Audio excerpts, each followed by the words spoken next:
Jai Radha Madhava Kunja Bihari Gopi Jana Vallabha Girivardhari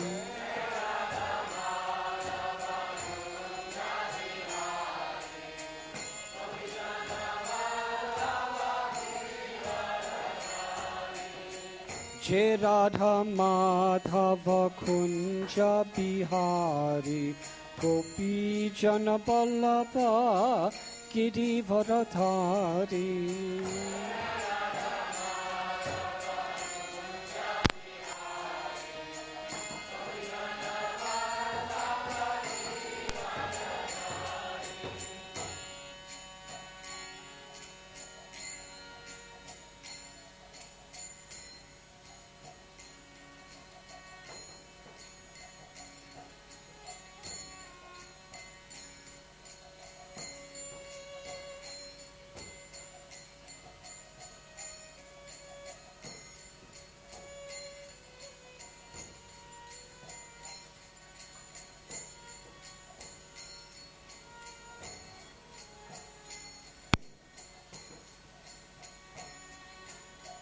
Yasodanandana Braja Jana Ranjana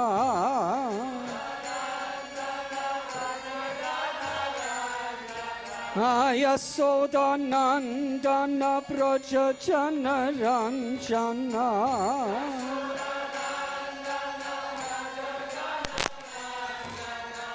Yamuna Tira Panachari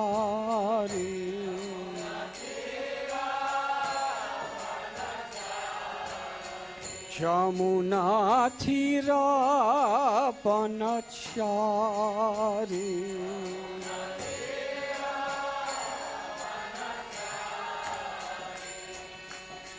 Jai Radha Madhava Kunja Bihari Gopi Jana Vallabha Girivardhari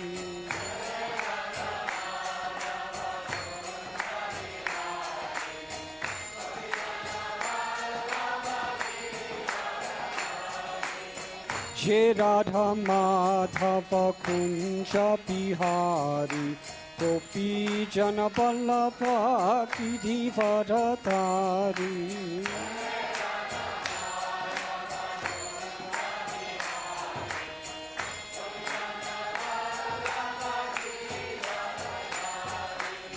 Yasodanandana Braja Jana Ranjana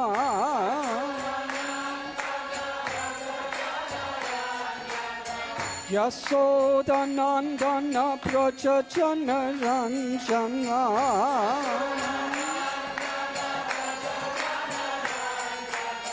Jamuna Tira Panachari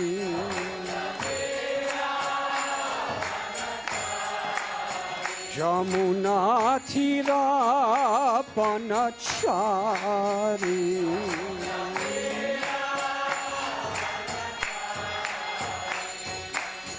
Jai Radha Madhava Kunja Bihari Gopi Jana Vallabha Girivardhari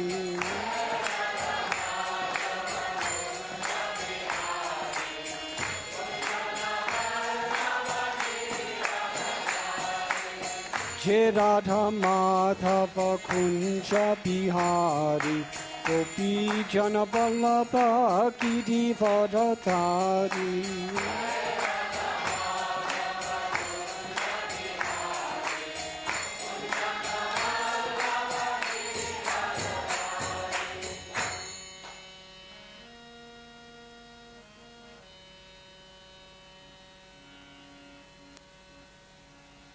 Hare Krishna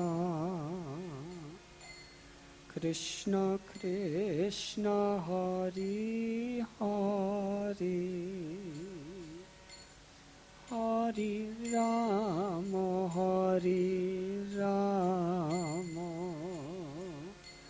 Rama Rama Hare Hare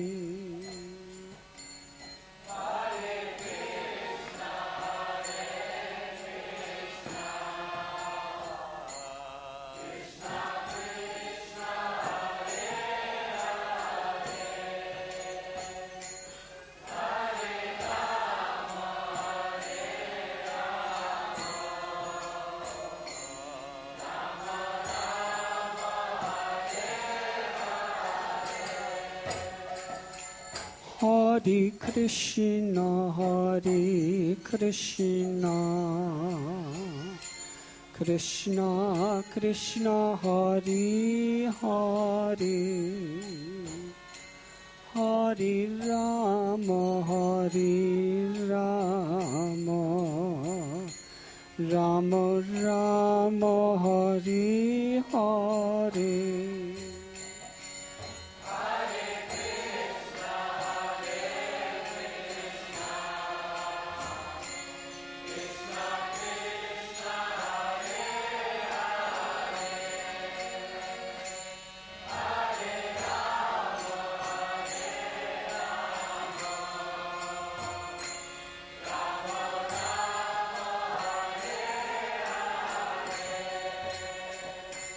Hare Krishna, Hare Krishna,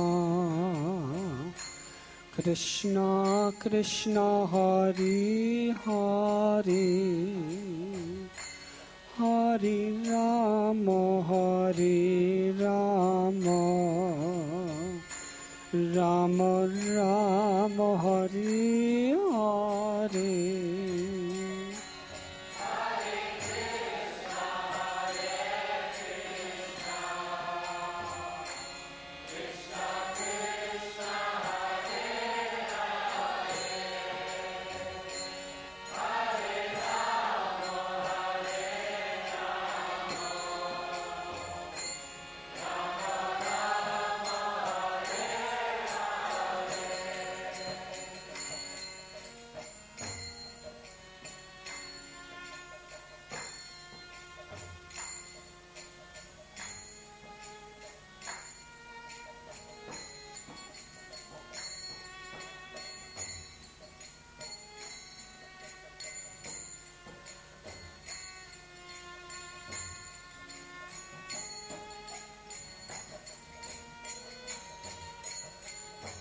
Hare Krishna, Hare Krishna,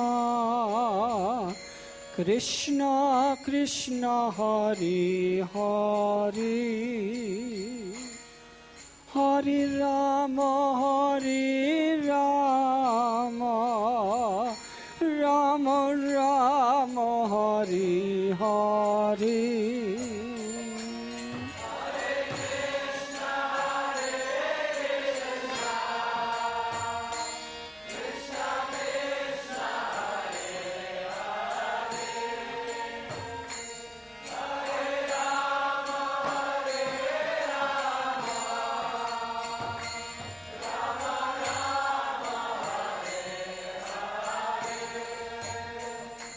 Hare Krishna, Hare Krishna,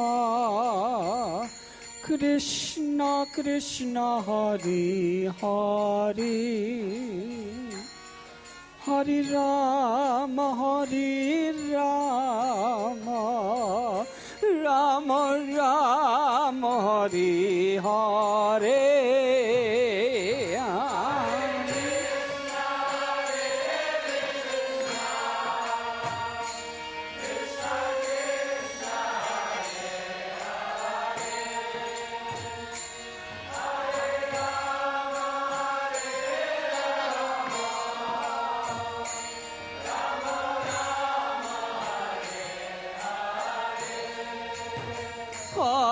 Hare Krishna, Hare Krishna, Krishna Krishna, Hare Hare, Hare Rama, Hare Rama, Rama Rama, Hare Hare.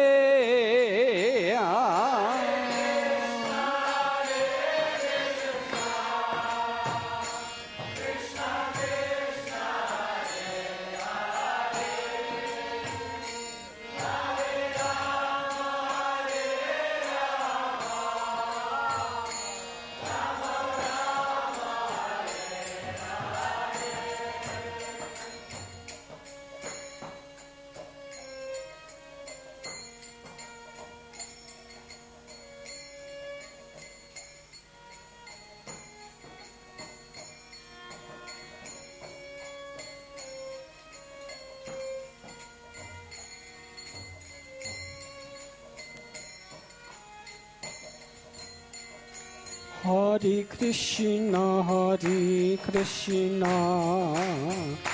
Krishna Krishna, Hare Hare, Hare Rama, Rama Rama, Hare Hare.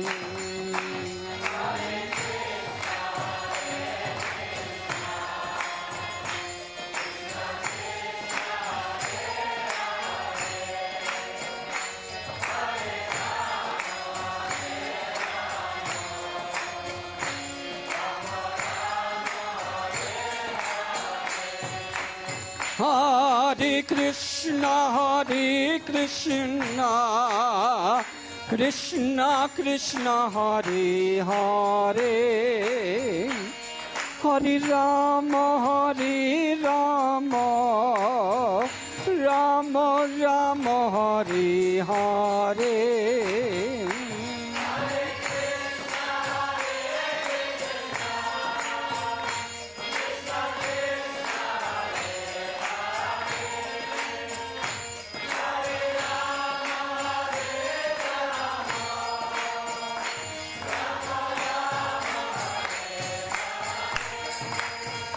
Hare Krishna,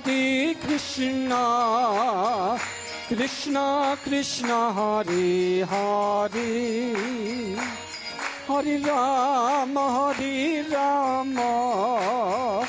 Rama Rama, Hare Hare.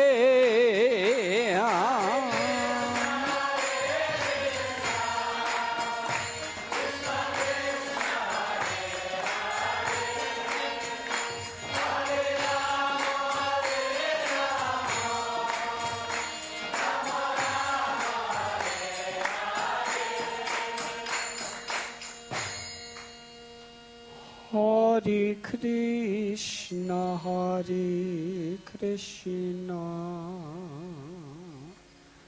Krishna Krishna, Hare Hare, Hare Rama,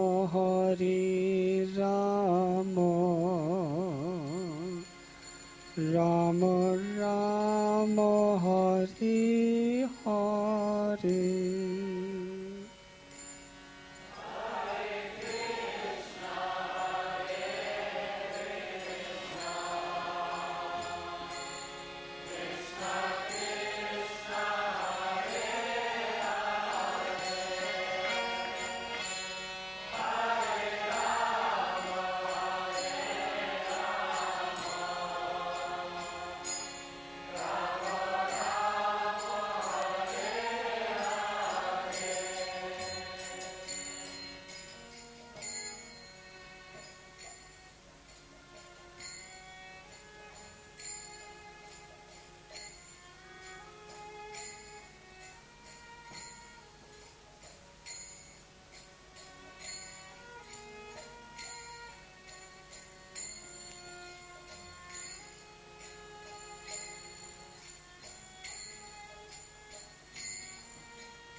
Hare Krishna.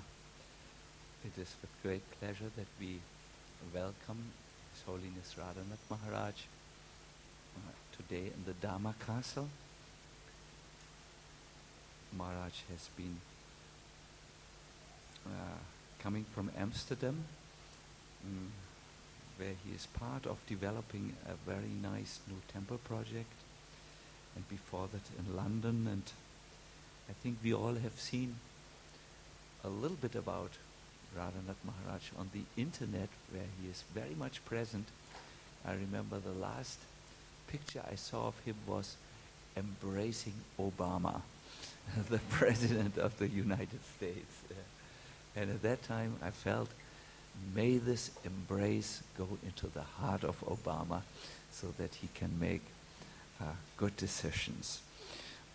I was thinking that Maharaj is at the really traveling all over the world and meeting many interesting people and being part of a lot of new developments in spreading the Gaudiya Vaishnava philosophy, spreading Srila Prabhupada and Chaitanya Mahaprabhu's mission. He's really going all over the world, and just when we came down, one devotee's friend was there and meeting Radhanath Maharaj for the first time.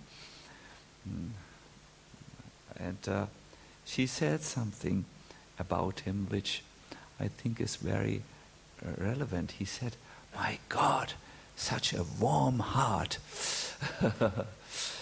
This is maybe one of the many descriptions which describe a little bit Maharaj. For me, it's more than a warm heart, it's a warm heart which can touches other hearts. So we are very, very happy that he is today with us here in the Dharma Castle, and we are very happy that all of you could find the time to come here. We are also want to greet our internet audience, which is there in the computer and looking very much. We want to say that by the magic of internet, you are certainly with us. Stay with us. Invite your friends to also join us. Radhanath Maharaj has requested me to say something in introduction of his lecture, and I will of course follow the order of my older brother, but I really pray that I don't speak too long and not at all foolish. So I will talk about a subject which is very, very dear and very important to me. It is the transformation of the heart by a very important subject, or important, let me say, method, the method of absorption. So, if you know the prayers, please join us. Namo Vishnu Padaya Krishna Prestaya Bhutale Srimate Bhakti Vedanta Swami Niti Namine Namaste Saraswate Deve Gauravani Prachadine Nirvishesha Shunyavadi Paskatyane Sadarine Jaya Sri Krishna Chaitanya Prabhu Nityananda Sri Advaita Gadadhara Shiva Hare Krishna Krishna Krishna Hare Hare Hare Rama Hare Rama Rama Rama Hare Hare. Once there was a very tragic incident in the Himalayas which taught me a lot. It was about, what happened was that there was a dhobi, a washerman, who washed the clothes of the people in the villages down at the Ganga, who became a yogi. The dhobi had a donkey who carried the wet cloth from the banks of the Ganga up to the place where the washermen dried these cloths. And in this way, by working together for many years, a firm friendship between the washermen and the donkey developed. They were dependent on each other. So it so happened that this donkey died by some stones falling down from the mountains, an avalanche or something. And the washerman fell into a state of deep depression. He sat down, and for half a year he sat without saying anything. He had his eyes closed. He denied any food. No one could see him speak. He wouldn't sleep. And for half a year, he sat there in perfect silence.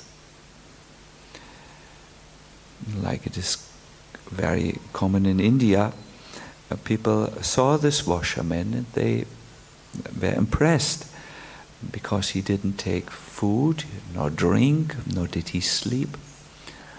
And they thought this is probably a self-realized soul. A few people came and sat around the washerman and felt some sense of peace coming over them. And after some time, these people began to canvass for him. We have a self-realized master. He sits at the bank of the Ganga. He's not eating, he's not sleeping. Everyone, please come and see him. So then somehow one of these disciples asked the yogi, who was previously a washerman, when will you ever speak again, Holy Master? And the washerman said, yes, in half a year.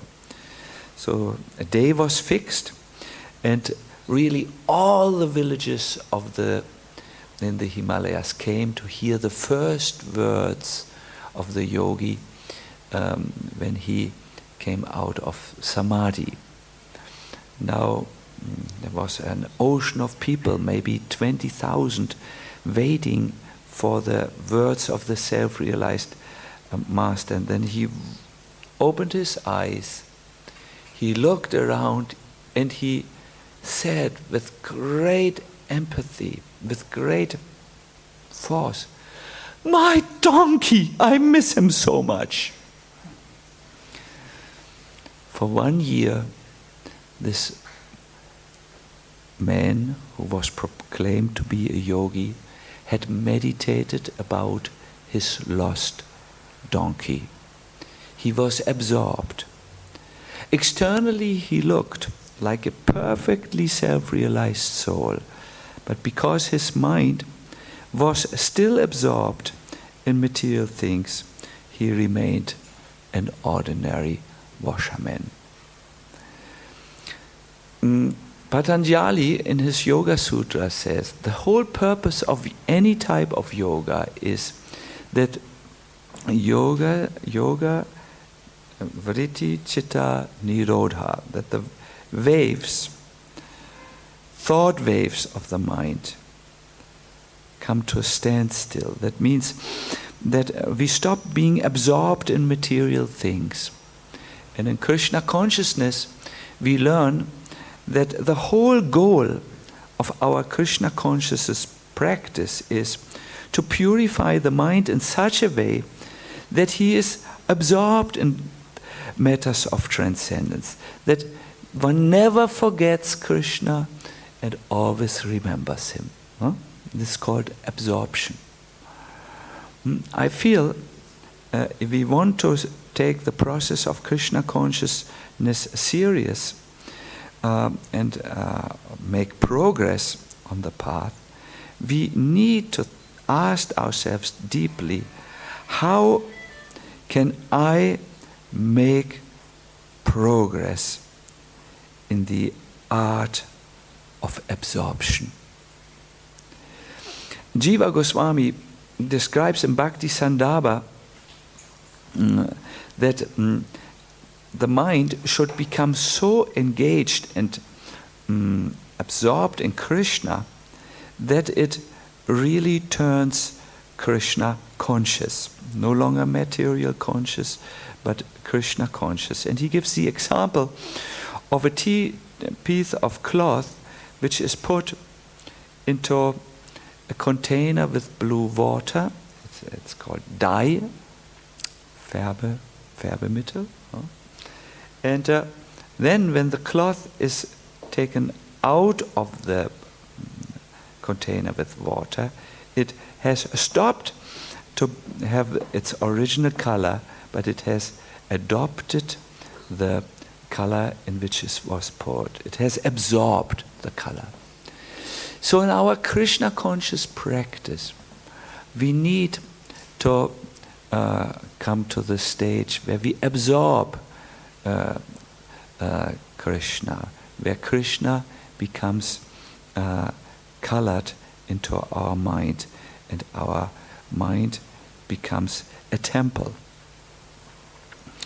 I'm now preparing many seminars, both for people who come new to spiritual life and also for practicing devotees. It's a seminar about sacred space. It is coming from the Upanishadic tradition. It says that each one of us has a place in the heart, a very private place which is very small, but in which the whole universe can fit in. It's a place in which there's the Atman and Paramatma present, the soul and the super soul. And to be absorbed really means to come and find this place which is there in the heart and stay in this place and not leave it. Because if you stay in that sacred space, then you will be together with Krishna. And if you are together with Krishna, you will become influenced and transformed by him and become absorbed. Vishwanath Chakravarti Thakur takes this Upanishadic concept of the Hriday Akash, the sky within the heart, and calls it the Hriday Mandire, the temple of the heart. And he says, this temple of the heart is blocked, closed, locked by a layer of avidya and ignorance. But he says there is a road which leads into this temple of the heart, a road which pierces through the layer of ignorance. And he calls this road the processes of bhakti. When you go the processes of bhakti and you take the processes of bhakti, you will actually be able to access this table, this sacred space, or the temple of the heart. But I would like to say something which is very important, maybe slightly philosophically provocative, and an introduction to what Radhanath Maharaj will tell us. My dear devotees, my dear friends of Lord Krishna, my dear skeptics, we all know about the processes of the heart, of bhakti. We have heard chanting is one of these processes, hearing the Bhagavatam, residing in the sacred Dharma, worshipping the deity, etc. But do we feel that we have arrived in the temple of the heart in our life? I have asked this question in many public assemblies where Vaishnavas have come together. I have asked this question in yoga circles. I asked them, have you actually found that Hriday Akash? Or have you found this temple of the heart? And have you found yourself and Krishna within it? And my audience has always smiled at me acknowledging that this is a good question. But they also indicated there's still some way to go until I have reached. I want to say today, the processes of bhakti can only work if you practice them with a sense of sambandha. Sambandha, translated in very simple English terms, is a sense of connectedness, a bond, an inner bond. So when you chant Hare Krishna, you need to fix your mind on Krishna. Then, when this connection, mind to the goal of the practice is there, your practice will bring you there. But when you chant Hare Krishna and your mind is with your donkey means material subjects, remember the washerman, the chanting will bring you there. It will enhance your meditation. It won't take you out of the donkey consciousness. I'm sorry, it sounds so provocative, I know. And will bring you to a Krishna consciousness. So this sambandha, this inner orientation, which leads to a sense of connectedness, is very important. When we speak of chanting, it means, Ishan, that you chant and you are aware of the person whose name you chant. I noticed your mind was going somewhere else. It followed your eyes. Most probably you thought of someone in the crowd, and you were not able to listen to the lecture because the lecture was going on, but the mind is somewhere else. It's not in sambandha. It is not connected to Krishna. So practice with sambandha, and this will lead you to the absorption of the mind. That's all what I wanted to say. I wanted to now give the microphone to Radhanath Maharaj, but I really, Maharaj, want to thank you so much for coming. When you first announced on the telephone that you will come to Berlin, I thought, impossible. I mean, you are a good-hearted person, and you are the best friend in the universe, but how will you make it with your busy time schedule and most important people like Obama to meet? Why should you come to Berlin? I was thinking like this. But then again, you proved really the depth of your friendship and your vision of not seeing who's qualified and who's unqualified. And you came, and I can only believe it if I touch your knee.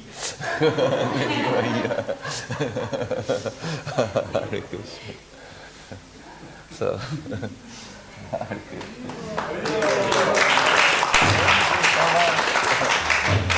thank you. Now kindly enlighten us.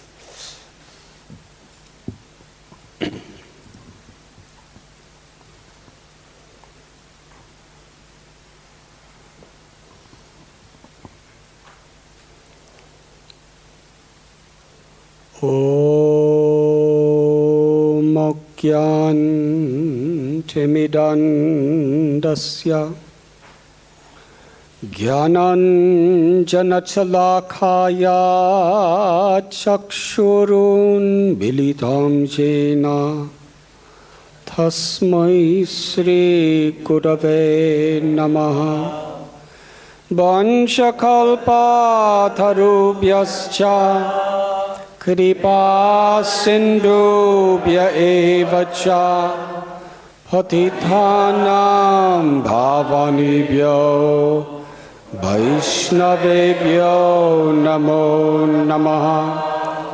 Sri Krishna Chaitanya Prabhu Nityananda Sri Advaita Gadadhar Shivasadi Gaura Bhakta Brinda. Hare Krishna,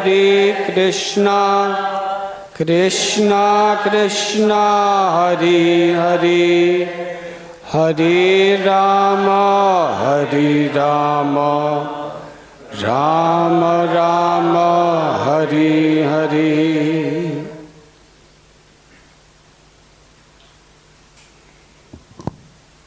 I am most grateful to be with all of you this evening.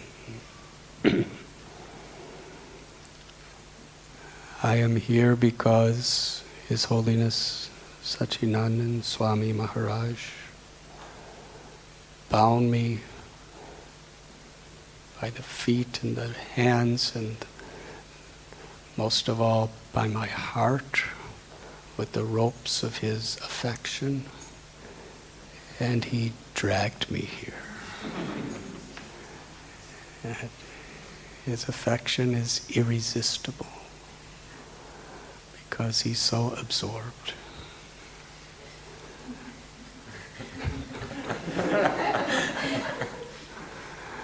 And because he's so absorbed, I become absorbed by him. This is something we could learn from great, great personalities like His Holiness Sacinandana Maharaj. There are many ways and many levels of being absorbed. And bhakti means to be absorbed in everything we do. The goal of life is to be totally absorbed constantly in the desire to please the Lord. Just a few minutes ago, I first met Madhavi Saki's beloved mother. We welcome you. Your name again? Anita. We welcome you, Anita, to the Dharma Castle.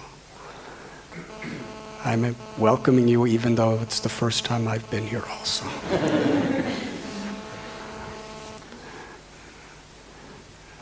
But she told me that she read the book that I wrote, The Journey Home, and with great emotion she was thinking about how my mother must have felt when I left home at 19. I told my parents I will be gone for 2 months. And then I will definitely return, I promise, to continue college. And they did not want me to go. But my father said, if I could stop you, I would, but I cannot. The only thing that gave them any solace was that I would be home within 2.5 months. And 2.5 months passed. And they didn't hear anything. 3 months passed. 3.5 months passed. 4 months passed. They didn't know if I was dead or alive. They were absorbed.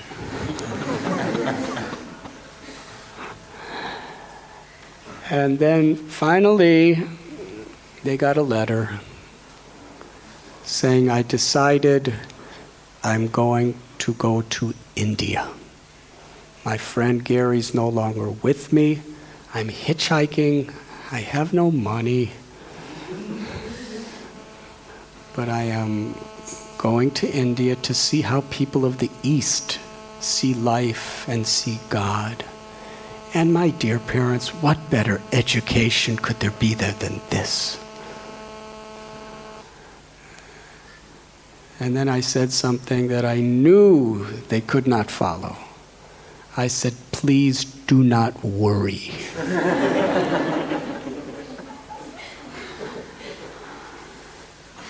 And I was 19, teenage boy.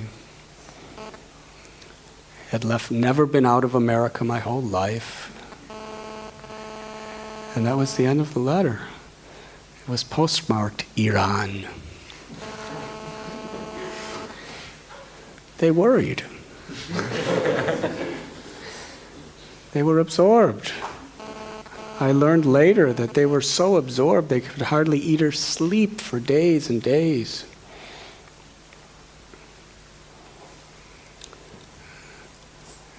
Then they were getting letters from the Himalayan mountains. I thought they were going to feel that I was so cool. I told them how I'm living in the jungles of the Himalayas, in caves, learning lessons from the leopards and the poison snakes. And they were in total distress. Just earlier this year, it was actually last year, I called my father up in the morning one day, and he's always very positive. I said, "How are you?" He replied, "Terrible." Very, very rarely have I ever heard him say that. I said, "What happened?" He said, "I didn't sleep all night." I said, "Why?" He said, "I read your book before going to sleep."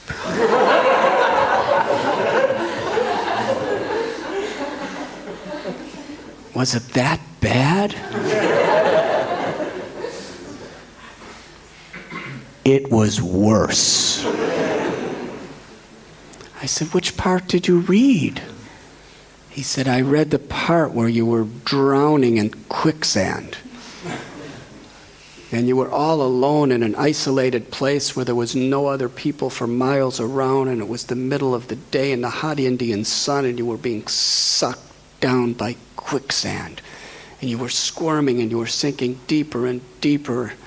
And then you grabbed onto a thorn bush, and you were pulling and pulling and pulling, and your hands were getting all lacerated and bloody, and then the thorn bush came right out with its roots from the ground, and you threw it aside.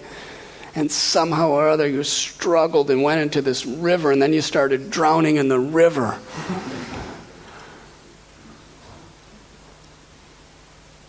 He said to me, "The whole night I was tossing and turning in total anxiety, thinking, if you didn't get out of that quicksand, your mother and myself would have never ever heard what happened to you for the rest of our lives. There would have been no closure. We would have lived every day worrying, not knowing if you're dead or alive, waiting for you to return." That thought was driving me crazy all night. I said, "Father, that happened 40 years ago. I'm safe now. I'm not in quicksand."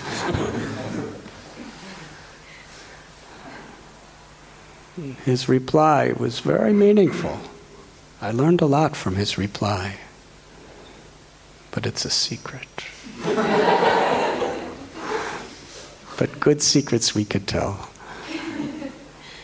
When I said, "That was 40 years ago, I'm fine now," he said, "You do not understand the heart of a father." And I was speechless. Because of love, because of care, he was absorbed. Spontaneously, simultaneously absorbed.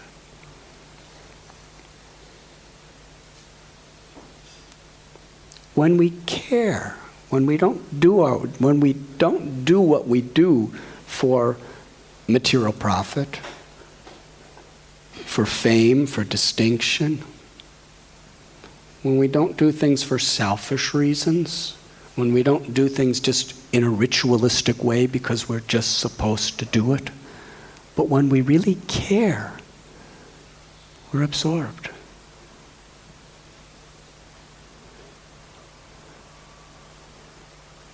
Just like when His Holiness Sacinandana Swami Maharaj, when he's speaking to people, did you ever see how absorbed he is? The reason he's so absorbed it's because he really cares about the people he's speaking to. He really wants to help them. He really wants to please his guru, Srila Prabhupada. He really wants to please Krishna. Therefore, whatever he does, he's absorbed. The deepest, greatest absorption in the whole creation is absorption in love. It's much greater than absorption in fear or greed or lust. The nature of the soul is it wants to be absorbed in something. And Maharaj was talking about the nature of the mind. The mind is looking for something to absorb itself in constantly because it needs absorption. Nobody wants, because there's no fulfillment in any experience that is superficial without depth. And we read in the scriptures about different kinds of people who are absorbed in different things. Hiranyakashipu, he was totally absorbed. Not in a donkey, but in conquering the universe. He was absorbed in power. He was absorbed in the experience that I have such power that people will die at my command. People will live at my command. Ravana, he was totally absorbed in sex desire. Then there's other people today. I was just speaking to somebody who lives on Wall Street. He was a very, very big, important person on Wall Street in America. And he's writing a book called Conversations with Wall Street. And he's asking some of the biggest people before and after the fall of the big crisis of Wall Street about what they were thinking. And they were talking about the people of America and everybody else. And he's saying, they are our food and our only motive is to eat them. In this business, there is absolutely no room for ethics or morality. You just get what you can at any cost. These people, some of them, are the most influential people on the planet. They're absorbed. They're absorbed in greed.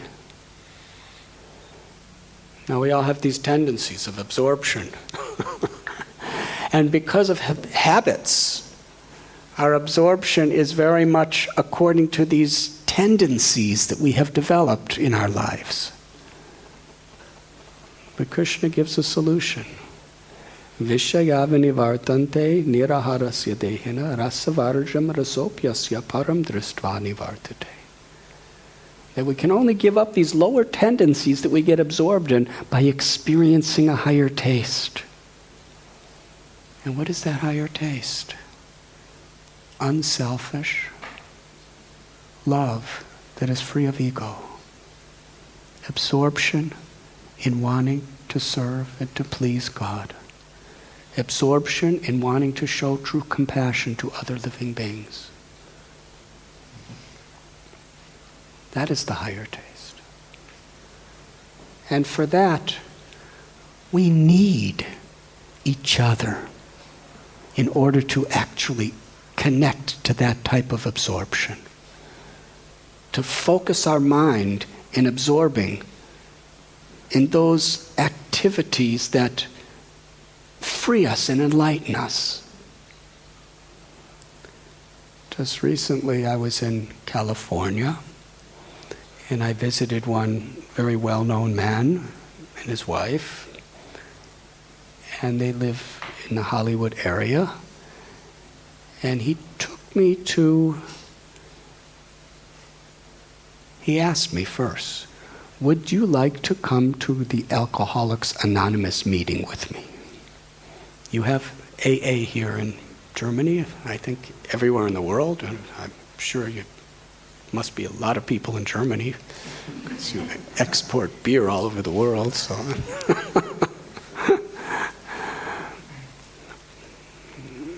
So I went to this meeting, and there were some really, really well-known people, and they were talking so much about their suffering when they were drinking alcohol.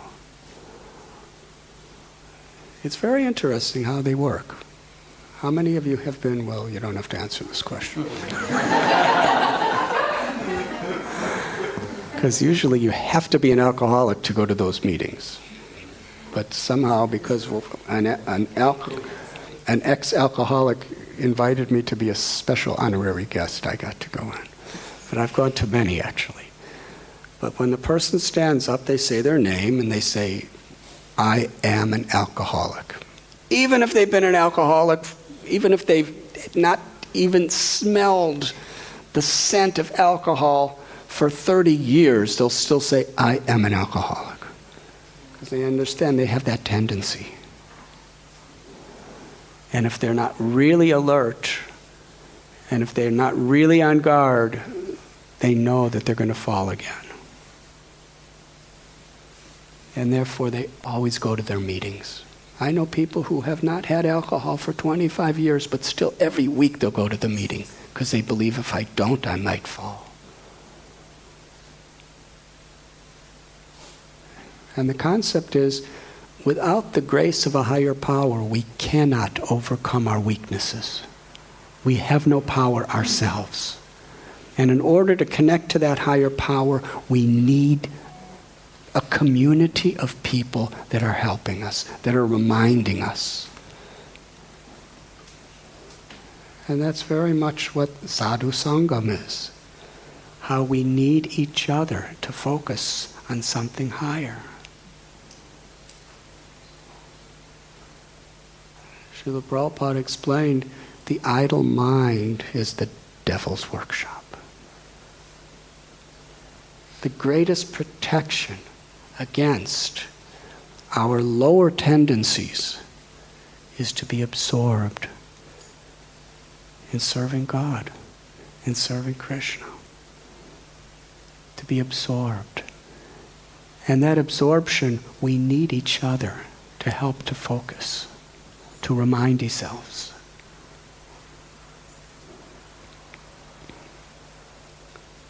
And it means to care. Whatever we're doing, the higher taste is to do it for pleasing Krishna. A person can be totally absorbed in samadhi while washing a floor.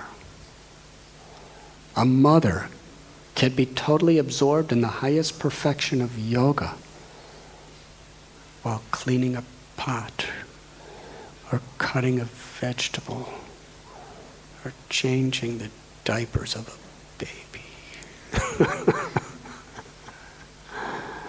Just as much as a sannyasi can be absorbed in giving a lecture to 10,000 people. Whatever we're doing, it's important to be absorbed, because Krishna doesn't accept what we offer. Krishna accepts the intention in which it is offered. Krishna is Saragrahi. He accepts the essence. He is Bhavagrahi. He accepts our love. So yes, we read and we hear about great pujaris who are worshiping the Lord on the altar, and they are so absorbed in every little detail. Lord Chaitanya talks about Raghava Pandit in Panihati. Raghava Pandit was so absorbed, he kind of seemed like a fanatic, but he wasn't a fanatic, he just really cared. He had a big coconut grove in his backyard, and he had thousands of coconuts.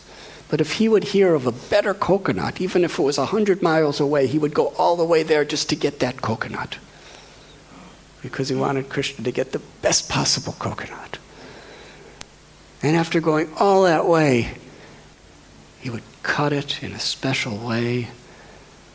And then he gave it one day to his priest to bring on the altar, the pujari. And as the person was bringing it on the altar, he touched his hand above the door. And Raghava Pandit said, "You touched above the door. People walk on the ground, and wind may come, and the wind may take what comes off your feet and put it up there, and you touch that, and then you touch the plate that the coconut was on. This coconut cannot be offered to Krishna." And he took the coconut and threw it over the wall. He went so many miles to get that coconut. Then he went and got another one and offered it himself. Now, Srila Prabhupada said some people may think he had some cleansophobia or something. Some people are very afraid of germs, but it wasn't about germs. He just cared so much that everything offered to Krishna must be with such devotion, and devotion means really doing it nicely.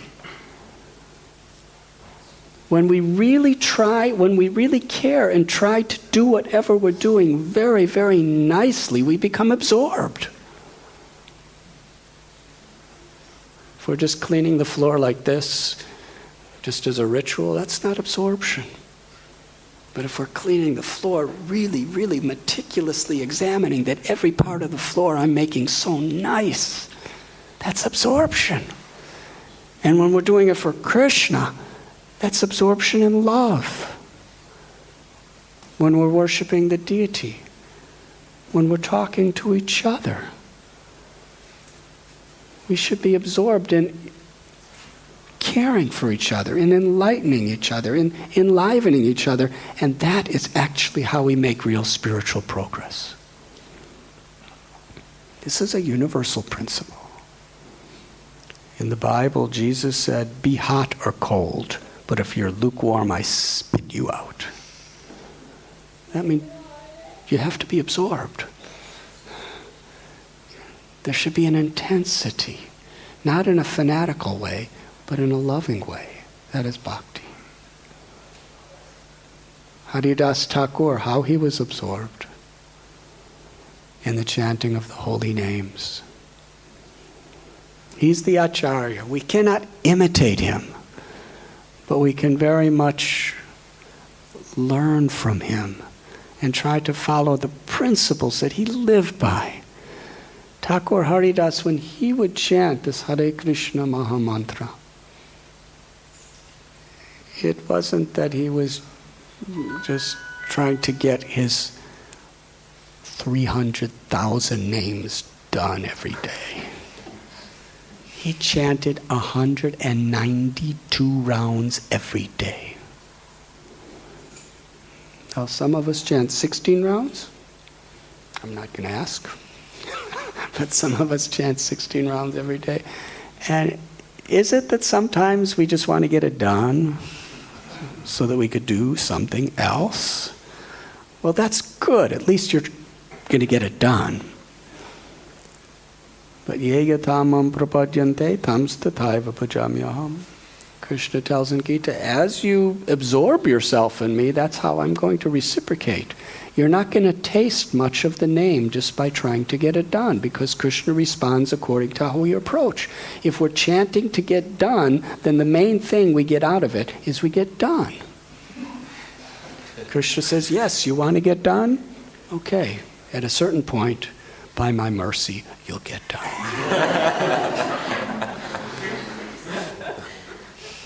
That's what we want. But if we really want love of God, and we're really trying to absorb ourselves, then Krishna will definitely give us love of God. Krishna's not different than his name. So Haridas Thakur was chanting 192 rounds every day. How many hours that took, it's very difficult to understand. But he wasn't trying to get done. He was totally absorbed in every syllable of every name, pulling his full concentration and tasting the sweetness of the name. And even when the most beautiful prostitute, even Maya Devi herself, tried to distract his mind, he just kept chanting. And he wasn't fanatical about it. He was very loving and caring. He said, "Oh, miss, my respects to you. You want to enjoy? It's all right, just sit and I will satisfy your desire. Let me just finish my rounds." And he was so absorbed, Hare Krishna, Hare Krishna. And ultimately one night passed, and she said, "What about me?" He said, "Oh, I'm so sorry, miss. I didn't finish my chanting. Come tomorrow, I'll finish. I think I'll finish tomorrow." So she came the next day, and he said, "Hare Krishna." He was so absorbed. He had no desire. He had no inclination because he was tasting something so much higher. He was absorbed in Krishna. Nam nam akari bahuda nija sarva shaktish. That the name of God is non-different than God. The beauty, the sweetness, the love, the kindness of God is all within the name. And we can access according to how we're absorbed. So the second night, she sat there and she was doing everything she could to get his attention. And he was nice to her. He was the kindest person she ever met. Please sit down. Here Tulsi is there. You can sit and I'll be with you. Just a moment. Hare Krishna. And the second night, the sun rose. She said, "What about me?" He said, I didn't finish my chanting tonight. What he didn't tell her is he never finishes his chanting. Because even after 192 rounds, he just keeps Kirtaniya Sada Hari. And the third night, she started chanting along with him. Because, there's nothing else to do. He was so absorbed that by his association, he absorbed her. And she absorbed him. And their hearts became like one in the sense that his love for Krishna affected her so much that by the end of the night, she was absorbed in chanting Krishna's names. And then Haridas Thakur says, "Okay, I finished my rounds. Now, what would you like me to do?" And she said, "Give me initiation. I want to surrender to you." And she was so absorbed. She gave away everything, and she just sat in front of Tulsi. Haridas said, "I'm going away. You stay here." She said, "Actually, somebody hired me just to destroy your life."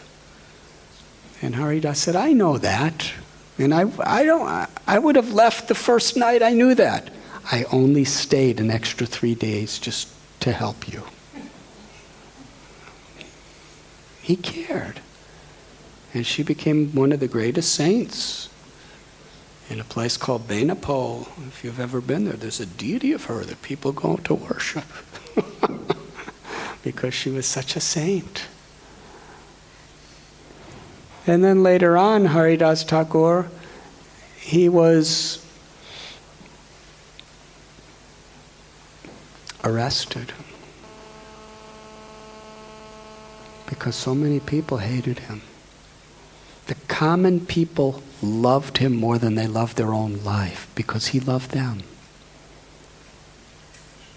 It's interesting. The best way to be loved is to love. When you love people, people love you back. Not everybody, but some people.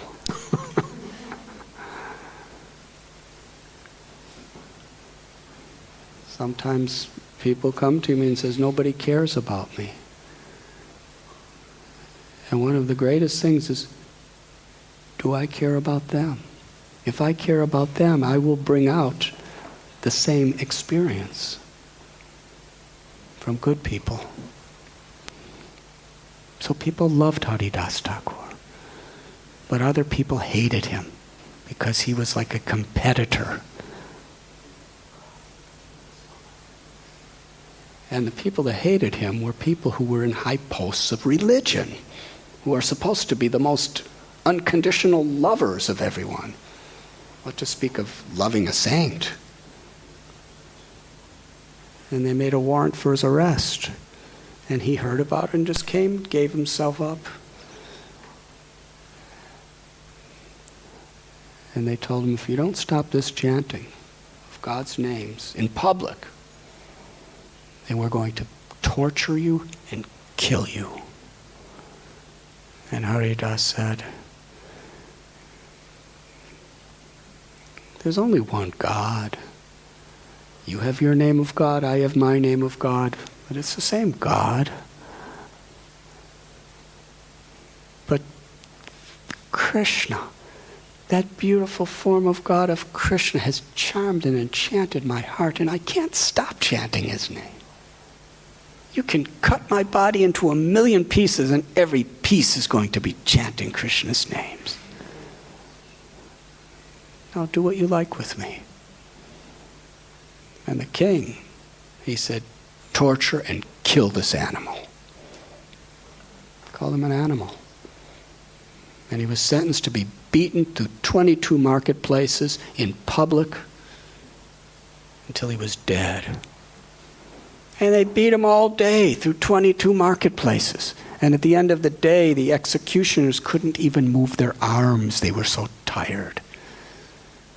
And they said, Haridas, how is it that you're still alive? Nobody has ever lived past 2 marketplaces, and you've lived past 22 marketplaces. And we've beaten you and stabbed you and kicked you and everything we could do to you. And you're looking at us as if you feel sorry for us. You're not looking at us in pain or suffering or pleading for mercy or anger. You're looking at us with love, like you feel sorry for us.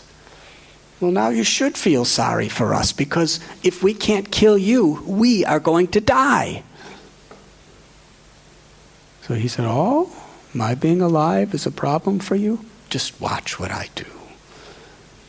And he, all of a sudden, by his own will, there was no heartbeat, there was no breath, there was no pulse. He was dead. So the executioners, they picked his body up and they threw him in front of the king and the Qazi. They say, he's dead. We did our work. Then there was a debate. Should we bury him? And the people of one religion said, no, if you bury him, he'll get a good destination. Should we cremate him? And people from another religion said, no, if you cremate him, he'll get a good destination. Just throw him in the river like a piece of garbage. They threw him in the river and went underwater. A couple miles later, he came back to life, crawled out of the water. He rose from the dead, came out of the water. Now, if it was you or me, we would have probably run the other way, right?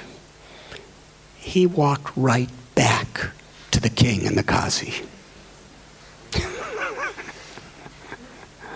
Because he cared about them. He went right back to the executioners. And when they saw him, they realized he's really absorbed. This man loves God. He's come back to save us from the karma and the sins of killing him. And they actually bowed down to him and said, go do whatever you like, no problem. We will not disturb you anymore. But the scripture tells us, while he was being beaten, years later, Lord Chaitanya, he called Haridas Thakur before him during the Mahaprakash, where he was fulfilling everyone's innermost desires. And he said, Haridas, when you were being beaten, you were so absorbed in chanting my names. And along with chanting my names, because you were so absorbed in chanting my names, you didn't even feel them beating you. I had to cover you with my own body. I wanted to kill them, but the whole time you were praying to me, please forgive them. The power of your forgiveness, I had no power to kill them. And this is God speaking. So I had to cover you and protect you. And then the Lord uncovered himself and showed all the beating marks on himself. And Haridas fell unconscious. You did this for me, my Lord? He was absorbed in the sweetness of the holy name. And by doing that, he was tasting such deep love, such deep compassion, that he saw a part of God, a brother and a sister in every living being, and he loved everyone. This is a Christian principle too. It's a universal principle. It's a Jewish principle. It's a principle in every great spiritual path that we should love our enemies too. That's not easy. It can't be done artificially. To love the essence, to love that part of God, the soul within every heart, can only take place when we are really deeply absorbed in love for Krishna. When there is love for Krishna, it manifests as love for every living being.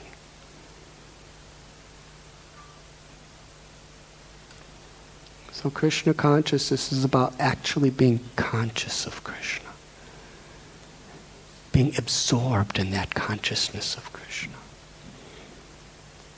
Lord Chaitanya prayed, Yugayatam nimeshena chakshusha pravrashayatam sunyayatam jagat sarvam govinda virahena me. Such absorption. This is his prayer. I want to be like this.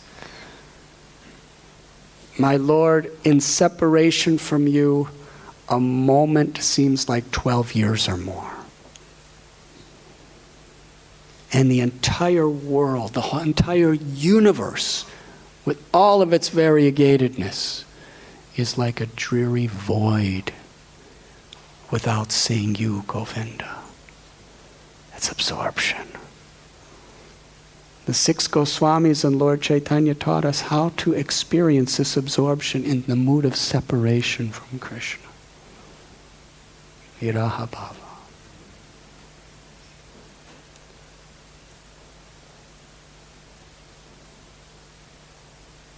So in whatever we do, we should really consciously be trying to practice this absorption. Because we really care. Because we seriously take responsibility for our particular duties, and also we take responsibility for the goal of life. Of doing whatever we do the best we possibly can to please Krishna. Doesn't matter who we are. There's that well-known story that Hanuman was building the bridge across the Indian Ocean, and he was picking up mountains and carrying them and putting them in the water and making them float to make that bridge. And there was a little spider, and with his little tiny legs he was kicking grains of sand onto the bridge. And he was right in front of Hanuman, and Hanuman didn't want to step on him. So Hanuman is holding this gigantic boulder, and he says to the spider, "Get out of my way." And Ram says to Hanuman, "He is doing every bit as much as you are. You're absorbed according to your capacity to build this bridge, and that little spider is absorbed in his capacity to build this bridge."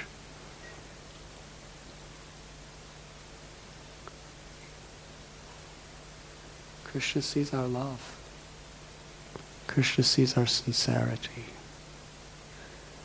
And our sincerity is very much how much we really want to be absorbed. The tendency that we all have to very much be aware of is the tendency to do things in a ritualistic, superficial way, just because we're supposed to do it, just to get it done. It's almost superstitious. Something bad will happen to me if I don't do it. But we should put our heart into whatever we do. Because to the degree we put our heart into doing positive spiritual things, service, to that degree Krishna's pleased. And to that degree we actually taste Krishna. We taste love for Krishna. So at whatever level we're on, whatever we do, absorption means taking serious responsibility to do the very best we can simply to please the devotees, simply to please and serve the common people for the pleasure of Krishna.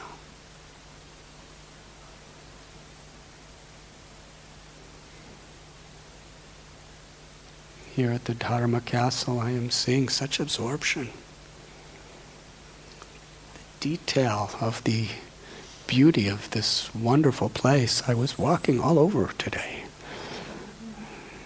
His Grace Gadadhar Prabhu gave me such an incredible tour. And he was telling me, and I was getting a walking commentary by His Holiness Sacinandana Swami Maharaj about.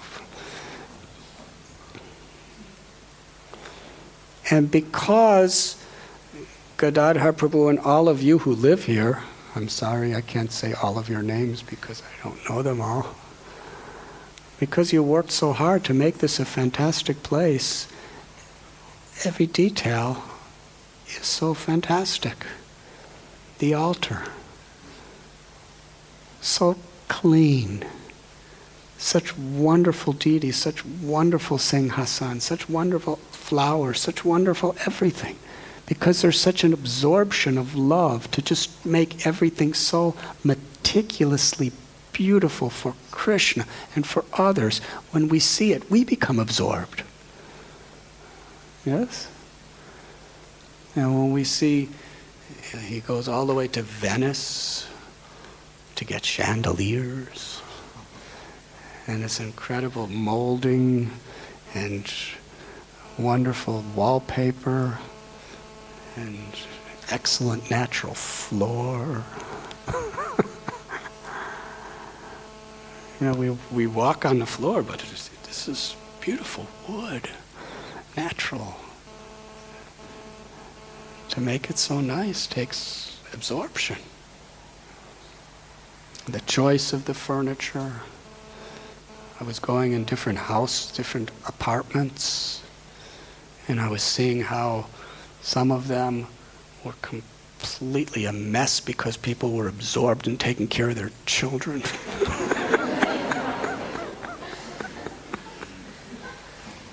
I was impressed. I got absorbed too. And some of them were meticulously clean because they were absorbed in keeping it clean for Krishna. Either way. At least that's my interpretation. No, everything is just so right. Absorbed that when devotees are living here, what is the experience they're going to have? When their Gurudev, Sacinandana Swami Maharaj comes, what is the experience he's going to have? And when the guests come, students, guests, whoever may come, they should have the most incredible experience of devotion when they come. And you see, if you make a fantastic place, but you're really not doing it for the pleasure of God and for the pleasure of others, people will not have a spiritual experience. They'll have an aesthetic experience. but the devotion, the sacrifice, the responsibility of love we absorb ourselves in is what people are going to experience.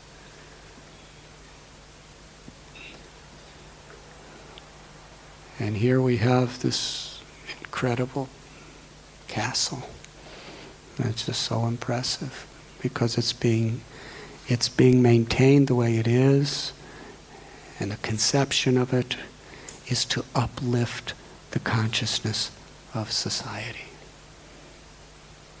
To bring the experience of bhakti, love, devotion, and compassion to this world, which so desperately needs it. That's the purpose. And therefore it's like it is the spiritual world here. And all this medical technology that you're doing here, it's quite incredible because it's all about consciousness. Even in the process of healing people's disease through consciousness, because people are really concerned about diseases.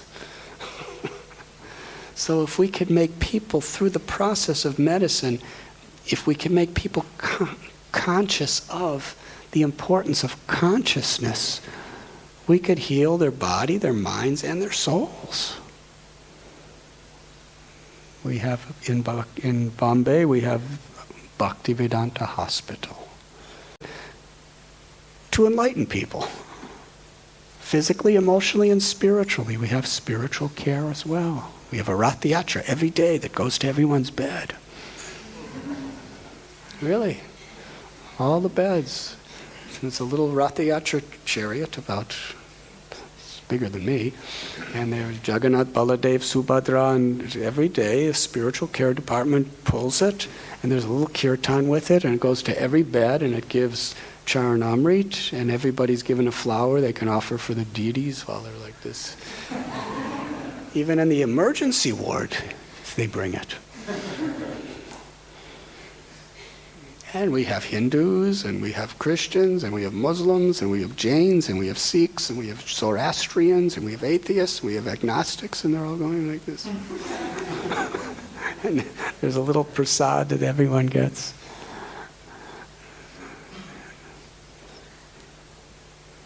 Every detail just to somehow or other serve, to enlighten, to care for people.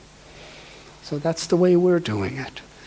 So here it's being done in a very, very incredibly scientific way, where we're curing, diagnosing diseases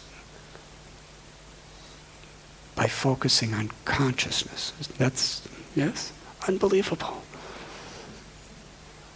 And when people are actually aware of consciousness and the source of consciousness, it's a bridge that can bring them to love of God very, very effectively. So this Dharma castle, it's like a spaceship that's going to take people to the spiritual realm. And I'm so grateful to you, Gadadharji, Prabhu, for it's just simply wonderful. I'm grateful to all of you who are participating in it and all of you who have come tonight.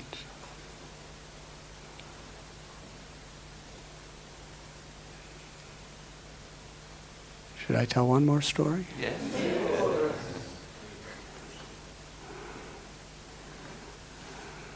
Sure. Okay, this is a story about absorption. But it's a different perspective.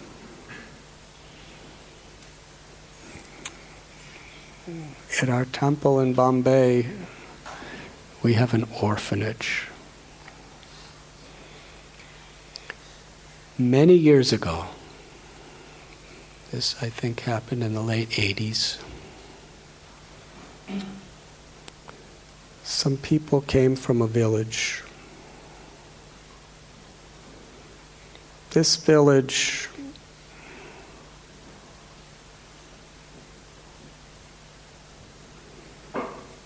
was suffering drought year after year after year.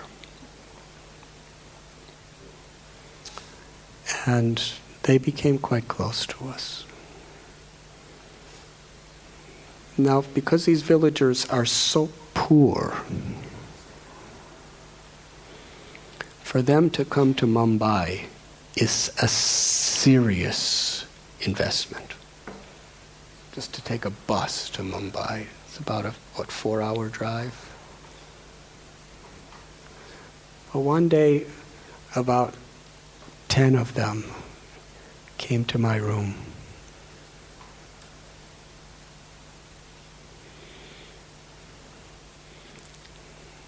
And, they're dressed in really raggedy clothes, kind of soiled, but they're just wonderful people.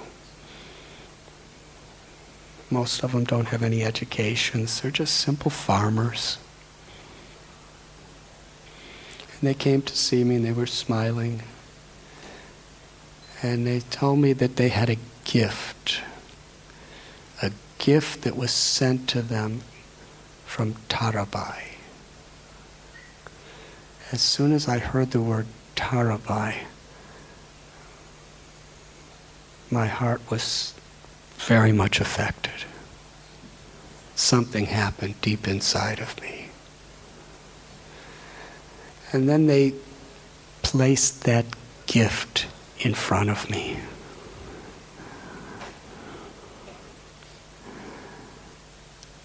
I've never gotten a gift like that in my life. I was deeply transformed just seeing that gift. It was a gift of such symbolism, a gift of such love from such a simple woman. Would you like to know what the gift was? First, let me tell you something about Tarabai.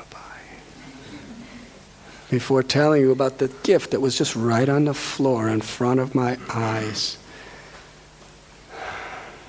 I was thinking, I'm going to share this gift with the world.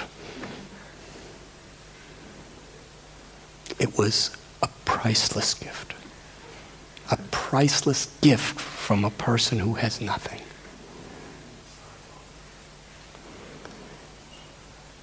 Back in the late 80s, I believe it was, Tarabai came to our temple with a group of others from this village.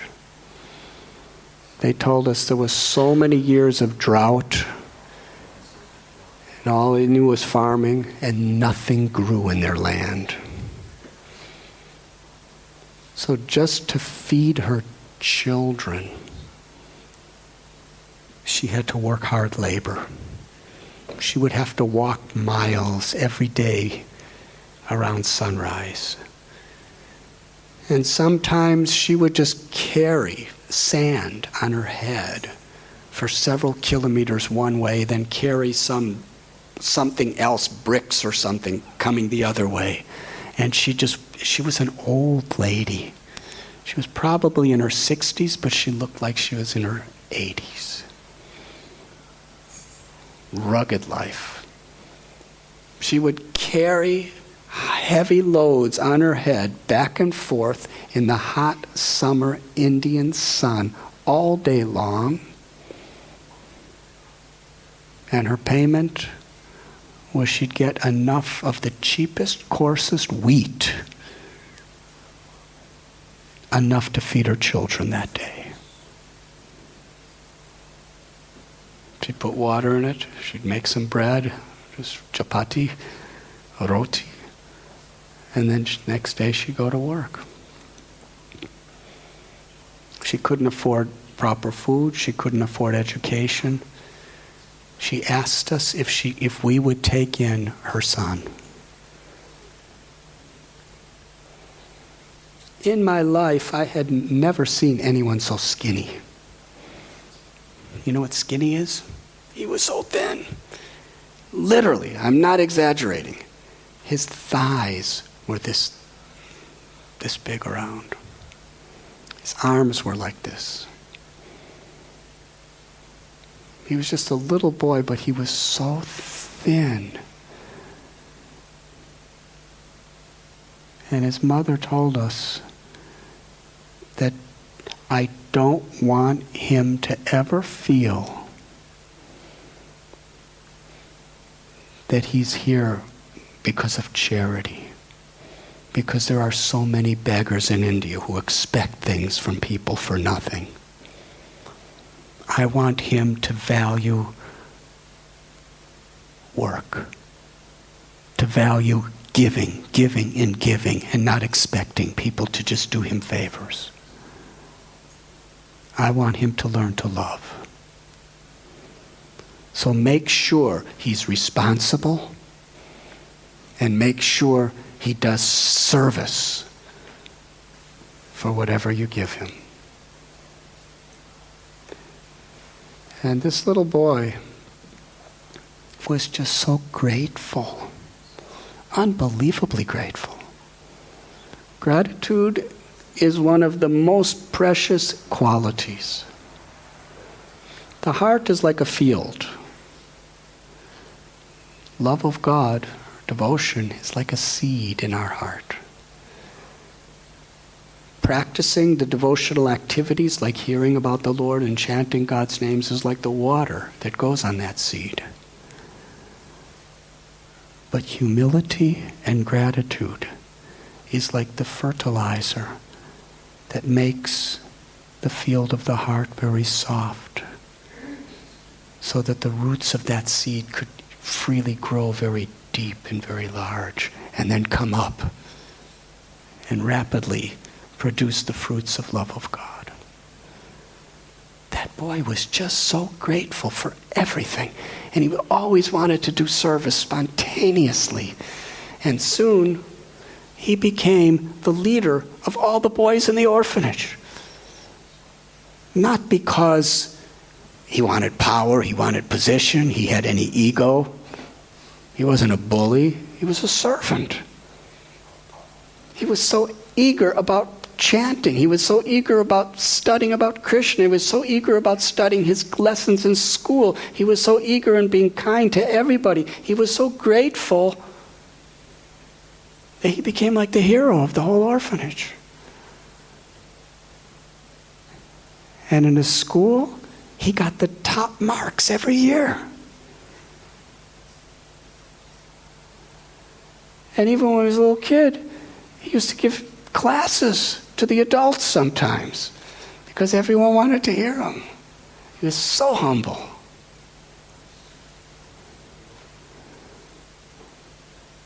And one time I went to the village. Drove there in a car with some others. And that village was really run down. It's just in the middle of fields. It's a very agricultural area, long ways from any cities or towns. And it was so hot. And the road wasn't a paved road, it was a dirt road. It was so dusty. And I looked at the ground and there were thick cracks going through the earth because it hadn't rained there practically for years. And they're farmers. And nothing grows without rain. So they have to go out and try to get some labor, hard labor, to get something to bring home. But they all greeted me with a kirtan, mridungas and kartals, and they were dancing, and they were all, covered with dirt, and it was really a sweet meeting. And then they took me to Tarabai's house. Remember Tarabai? She had a little hut, one room, no dividers in the room, just one little room. Maybe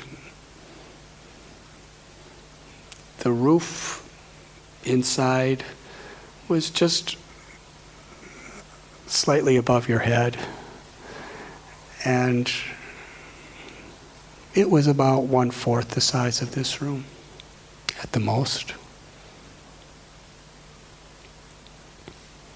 And there was no furniture. There was a clay floor. There was clay walls. It was a straw roof.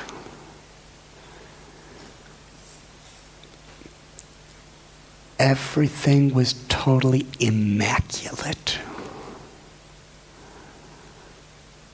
Incredible. She didn't know I was coming either. It was immaculate. She got some little powders that she took from a flower, and she made little designs every day outside her house, and she put them inside the house. And everything was in perfect place. There was just one little trunk with everyone's clothes in it. She had other children too. She was a widow. Her husband had died long ago. She had to take care of the whole family. And I was just looking around thinking, the feeling of this house, she just cared so much. She went out and got some different mixtures every day of earth, and she had to walk miles just to bring a bucket of water. And she would put a new coating inside and outside of her house every day of this special kind of mud. It looked so pure and so clean and so nice.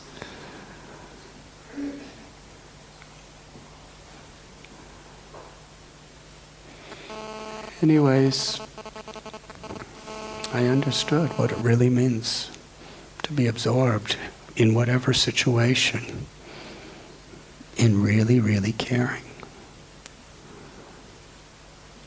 Her son got initiated later.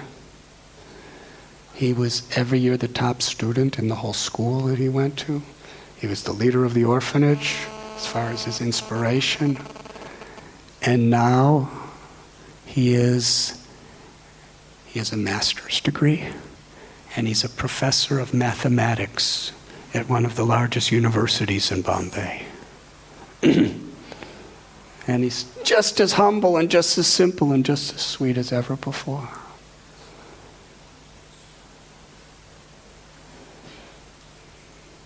But when those people came to my room to meet me, this was when he was still a child. And I looked down at the gift that Tarabai gave me. Maybe the most precious gift I got in my life. Should I tell you what it was?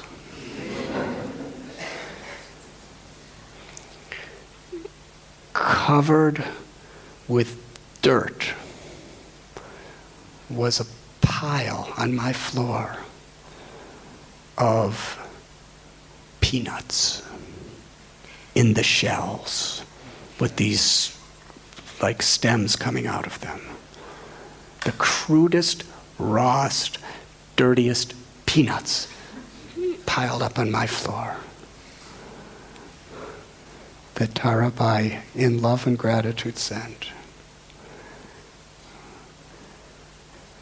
Please understand, that was the first thing that grew out of her ground in years. And she personally went out and collected them and put them in a burlap bag and sent them to me in gratitude for taking care of her son.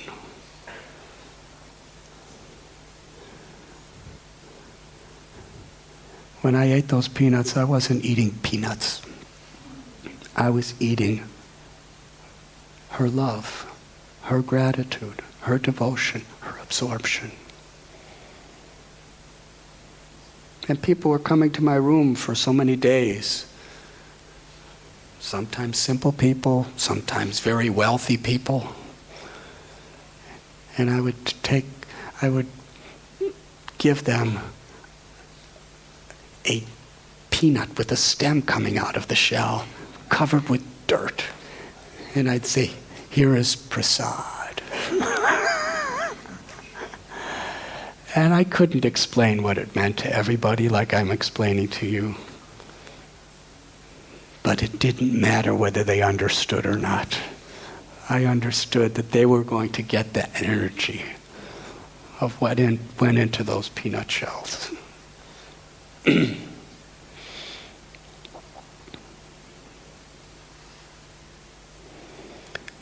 our beloved Gurudev Srila Prabhupada.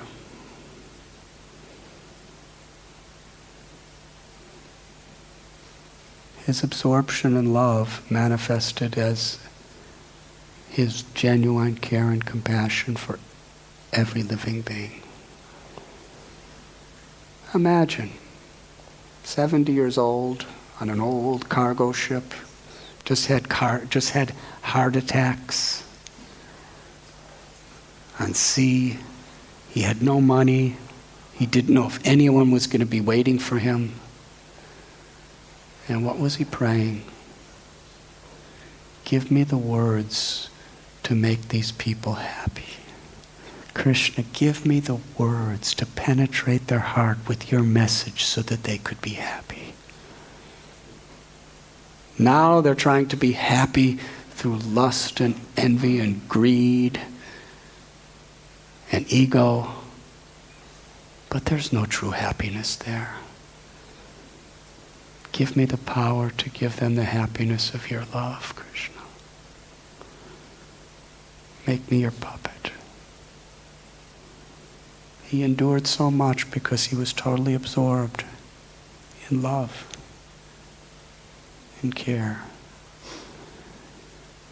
That's our nature.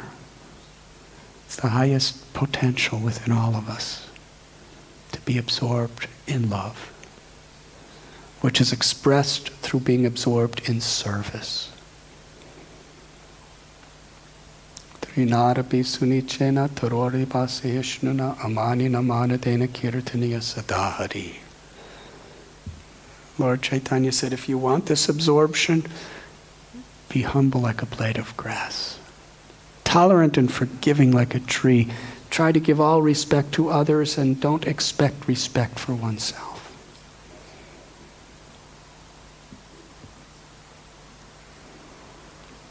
The greatest benediction is that God has appeared in His name, and all of these highest truths of compassion, of love, can be accessed when we absorb ourselves in Krishna, who has so kindly come in His name. So when we're in kirtan, when we're in japa, the goal is not just to get the numbers done. That's something that we should do. But the goal is to absorb ourselves. And that means to care, to try our best. The difference between mechanical chanting and sincere chanting is we're trying our best. Even if the mind's running everywhere, if we're just trying to absorb it, that effort is absorption. Even if we may not think, why am I not tasting Krishna? Just trying is an absorption. And it will make Krishna so pleased. And in everything we do, let us do it with a sense of responsibility, with a sense of doing whatever we do the very, very, very best that we can because we care, and be absorbed in devotional service. And that is what Sacinandana Maharaj is constantly trying to teach us. And that is what Gadadhar Prabhu has so wonderfully assimilated and manifested in this magnificent castle. To me, it's not magnificent because of the beautiful wallpaper and the beautiful chandeliers and the beautiful choice of furniture and the beautiful everything that's here. Everything really is beautiful. But what's most beautiful is the care, the love, the compassion that has created it all. Thank you very much. Hare Krishna.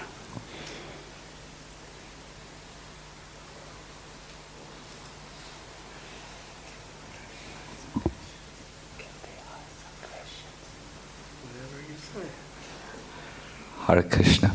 Thank you very much, Radhanath Maharaj, about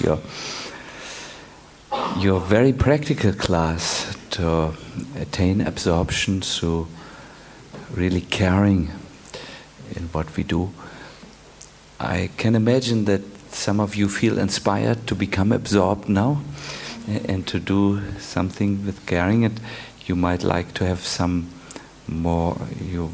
Maybe if you have a question or two, we can just take the questions and then listen to the answers and then become absorbed.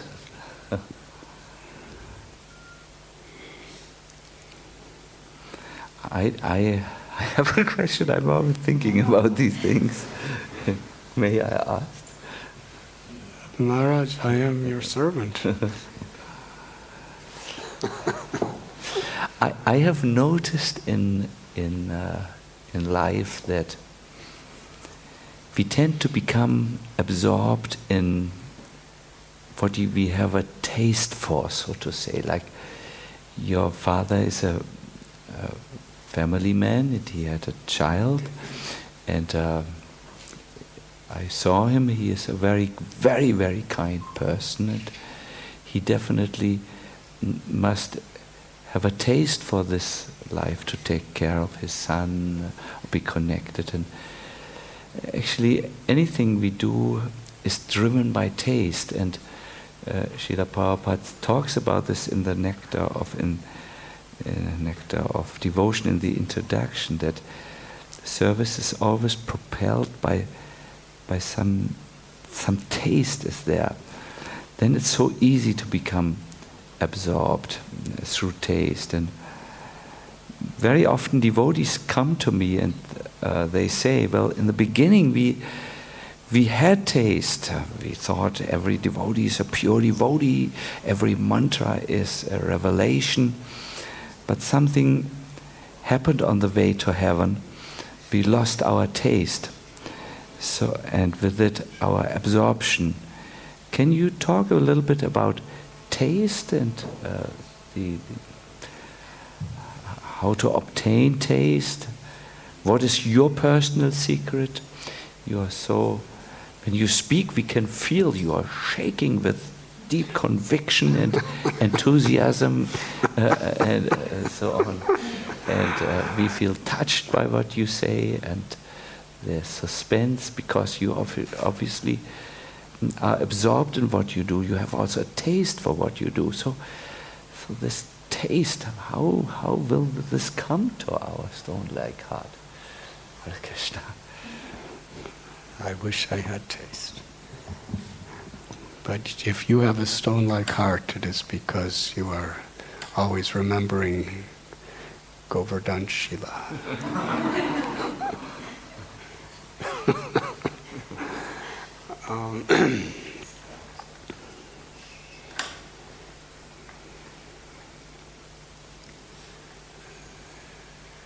Srila Bhaktisiddhanta Saraswati Thakur, he told us, and Prabhupada would quote this many, many times, do not try to see Krishna, but try to serve Krishna so that he wants to see you. So in the beginning, everything's very new, and new things usually taste pretty good, whatever it may be. Yes, especially devotion. Because we've been just in the Puna Charavadana, we've been chewing the chewed and the chewed and chewing the chewed again and chewing it again and then spitting it and chewing it, and all the material pleasures we have, we've had it all life after life after life, and we're still trying to enjoy again and again and again. And then we get the nectar of devotion, and it's just so special, and it makes so much sense, and it's so sweet. But oftentimes, that beautiful sweetness that we're tasting in devotional service, we're doing it because we enjoy it. And that's good. It's better to enjoy devotion than enjoy selfishness. But at a certain point, when we come to a certain level of spiritual advancement, of course, if we're inattentive then we're going to lose the taste. And if we're mistreating other people, then God is not pleased with us, so we also lose our taste. So we have to be very careful about these things, that we're not inattentive when we're chanting and when we're doing service, and we're not making offenses to other people. But even if we're avoiding those things very sincerely and we're doing things very selflessly, at a certain point, love means we're doing it for Krishna, we're not doing it for ourselves. So sometimes Krishna just takes away the taste. Now, are you doing it for me? Because I like it? Or are you doing it for yourself because you like it? Yes? So if you don't feel any taste in chanting, first of all, am I making aparadhs, offenses? Let me avoid that. Am I being inattentive? Avoid that. But even if I'm really trying and I'm really being sincere, if that taste isn't there, we should feel this is Krishna's blessing. He wants me to chant for his pleasure. So I'll chant with even more enthusiasm to make him happy, even though I don't feel anything. Haribo! Does that make sense? And same with everything else we do. At the beginning, if we're mopping the floor was so ecstatic because I'm doing it. This is devotional service, but at a certain point, it's a duty. Where is that higher taste? The question is, am I going to mop that floor just as meticulously and enthusiastically for Krishna, for all the other devotees to walk on nicely, whether I feel it or not? That's an opportunity for a higher level of love, a higher level of absorption.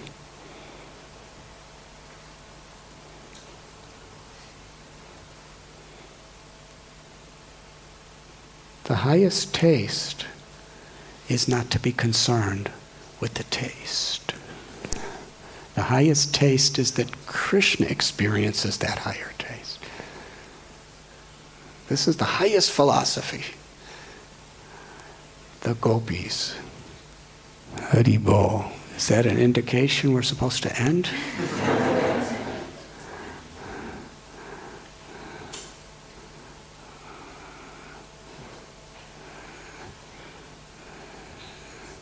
Should I tell about the gopis? The Sri Chaitanya Charitamrita explains the gopis, they do not care anything for their own enjoyment. They're only concerned with Krishna's enjoyment. But Krishna's like the root of the tree. To the degree we satisfy Krishna, even though they don't care anything about their own enjoyment, they just want to give Krishna happiness, they attain the ultimate happiness because it's selfless love. Krishna gives them the highest happiness because they have no desire for their own happiness. They have a desire for God's happiness.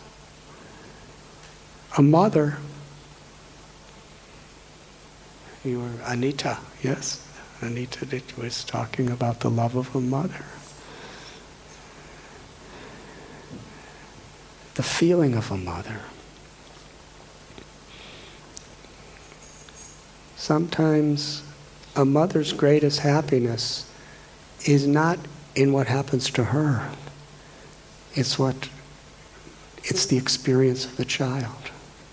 Yes? In love, even if the mother is doing things she really doesn't like to do, but it's giving satisfaction to the child, does that give you happiness?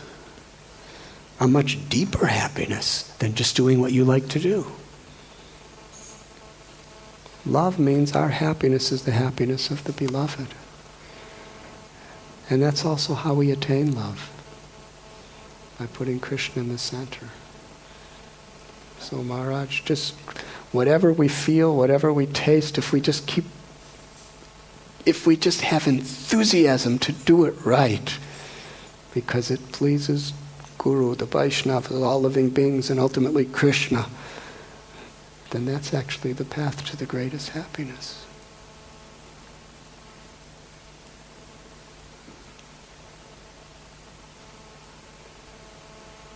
Feel like you can... No. Can give a comment? I really asked to get your answer, and you've given your answer that is very practical and very, very nice. Yes, and it is true. When you do something out of love, then you have a taste for it. I remember when I was a young devotee, I had come from a family where I used to wash myself entirely only on Saturday evenings in a hot bathing tub. I would lie there for half an hour and read Mickey Mouse, and then come out, and I considered that a bath. And then I became a devotee, and the devotees took a bath every day, and that with cold water. So I really thought this would break me. I thought I cannot practice this cold water because I was quite sensitive. I remember one devotee held my left arm and the other right arm, and then they helped me to get the water immersion. And I remember I thought this is too much austerity for me. I mean, once a week in hot water, but not every day in cold water at an inhuman early time. So I really thought I couldn't do it, and then the devotees just told me, they saw my difficulty, just do it with a different perspective. Don't consider yourself, just see if you can please, by taking a cold shower, if you can actually do it in a mood that you please Krishna, that I'm getting ready very early, I'm getting awake very early for your chanting. And I do remember the simple meditation, I'm taking my cold shower for you, Krishna, has later expanded into doing many other things. I'm doing this for you, Srila Prabhupada, when I learned about the role of Srila Prabhupada. And all of a sudden I had taste in something which I previously despised. I remember that. And it's a very good and practical way. I'm doing this now for you. And then taste will arise because love arises. So I can only say a well-given answer. Thank you very much. I think Sacinandana Maharaj has liberated Mickey Mouse. by your association.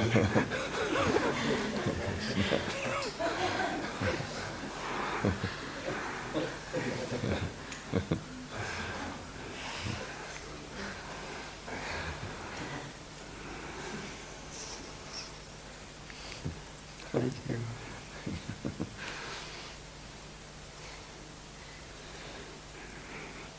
When I was a little boy, I used to like a song, and one of the lines of the song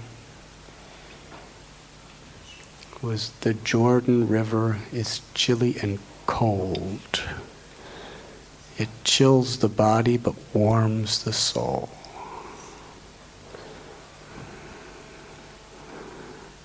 Because the Jordan River is the holy river in Jerusalem.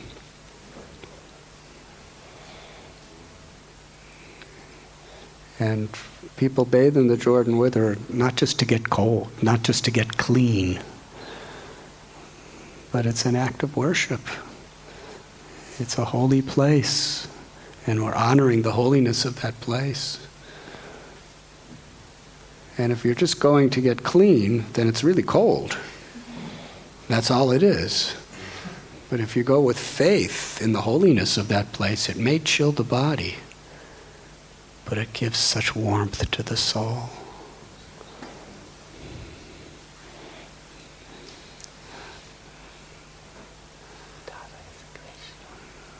Huh. You have the experience of giving Krishna consciousness to others in India and also in America, practically all over the world. So do you see a difference in how to communicate Krishna consciousness to the people? Like in India, like our movement comes from India originally. So we do hear everything the same, much the same like the Buddha is doing it in India. So this is something we were very much thinking about. It's the way how we do the things in Krishna consciousness externally. Is there not an obstacle for people here in Europe or in America to accept Krishna consciousness? If we're doing the right thing to attract people to Krishna consciousness, I guess it's a question which we are discussing a lot. Because now it's different times, and Srila Prabhupada, when he came to New York in the middle of the hippie movement, this kind of dress was really far out. And now people think it was some relic, some dinosaurs from the 70s. So what is your opinion from your experience about this? This is a very Sublime topic.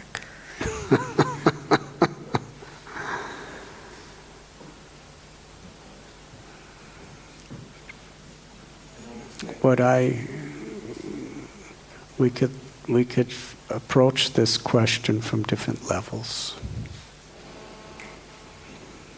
One level, Srila Prabhupada taught by his example. What we must understand, the foundation of Srila Prabhupada's outreach, was he deeply, genuinely cared about people. He really, from the core of his soul, he wanted to show compassion to people. Yes? It wasn't just about how he wore a dhoti and he had tilak and he cooked chutney and sabji and he chanted with mridanga and kartals. Those are all sacred traditions that he gave us. But what made it all work was he really cared. When he gave us these books, he gave us his heart. When he gave a lecture, it was the urgency to really, really lift people up from the sufferings of this world and give people a real understanding that you are an eternal soul. You are a precious, priceless child of God, beyond birth, beyond death. That's who you are. And love for God and love for all beings is within you. Wake up to that. He had such love and such compassion. He was willing to give everything and do anything to wake up that love in people. That's what an acharya is. And to the degree we really have that concern, we're going to be empowered. Not only did Srila Prabhupada have such a deep concern for people's lives, but he had such a great commitment to do that service to please his Guru and Krishna. And on the basis of his love and his concern, he did a lot of creative things.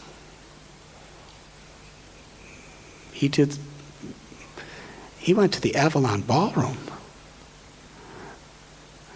The Avalon Ballroom was Haight-Ashbury. Can I tell you a story? Okay. I was recently with Shyam Sundar Prabhu, our dear God brother, in Los Angeles. And I was on the phone with him. And he said, I have another call coming in, but I don't know who it's from. It's an unrecognizable number. Can you hold on? I said, just call me back later. He called me back an hour later. He said, you won't believe who was on the phone with me. I said, who? He said, Rock Scully. Haribo. He told me for hours about Rock Scully. He was a very prominent person in the 1960s. He was one of the most instrumental people who actually began Haight-Ashbury. He was the manager of a band called the Grateful Dead. And Rock Scully was instrumental. When Prabhupada was coming to San Francisco, Shyam Sundar wanted to do something really extraordinary to introduce Prabhupada to the people of the West.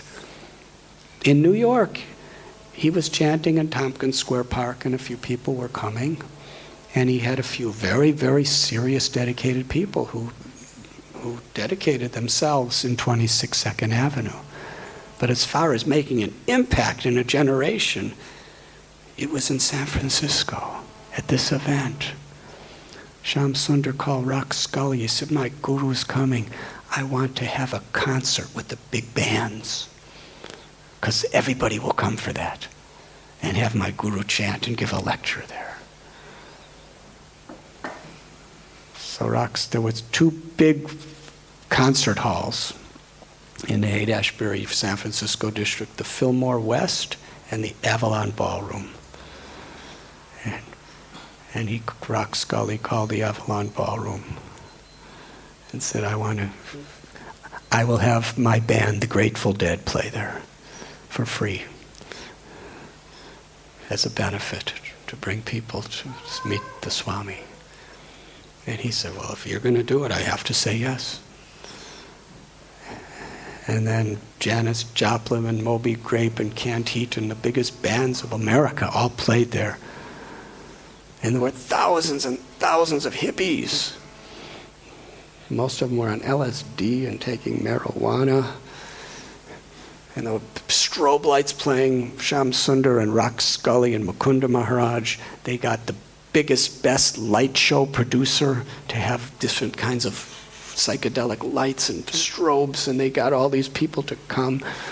And Prabhupada went on stage, and all these rock and roll bands were playing, and Allen Ginsberg, who was the counterculture poet, they all were there. And Timothy Leary, the LSD king, was there, and Owsley Stanley, who was the producer of LSD, was there. And all these other people were there. Now, is this the traditional way that sadhus, swamis of India preach? Prabhupada was chanting, and there were strobe lights going boom, boom, boom, boom. And Prabhupada's lecturing, and then as he's chanting, these rock and roll guys, they get back there and start playing the drums with two bass drums, and then guys with bass guitars, and Prabhupada's going, Hare Krishna, strobe lights beaming, and hippies are dancing and going crazy. And Prabhupada looked at one devotee and said, this is no place for a brahmachari.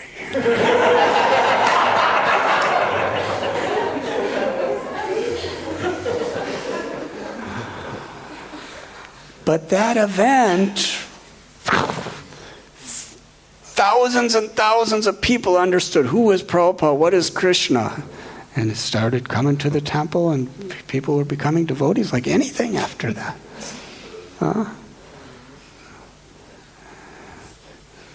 So The most important thing, and why did Prabhupada do that?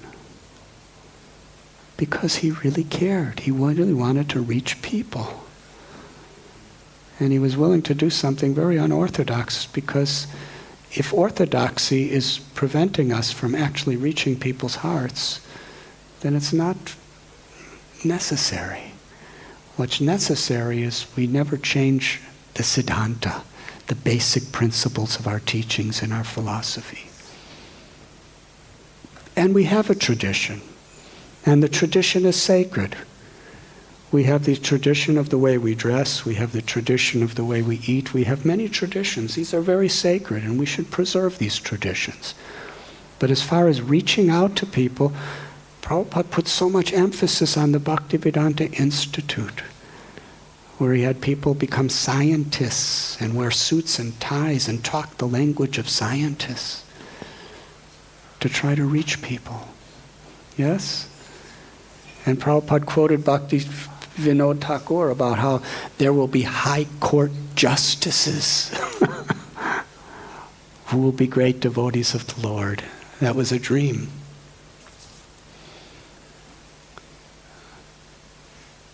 So what's important is, according to time, place, and circumstance and the people of a particular, where we are, is that we present bhakti in a way that is relevant.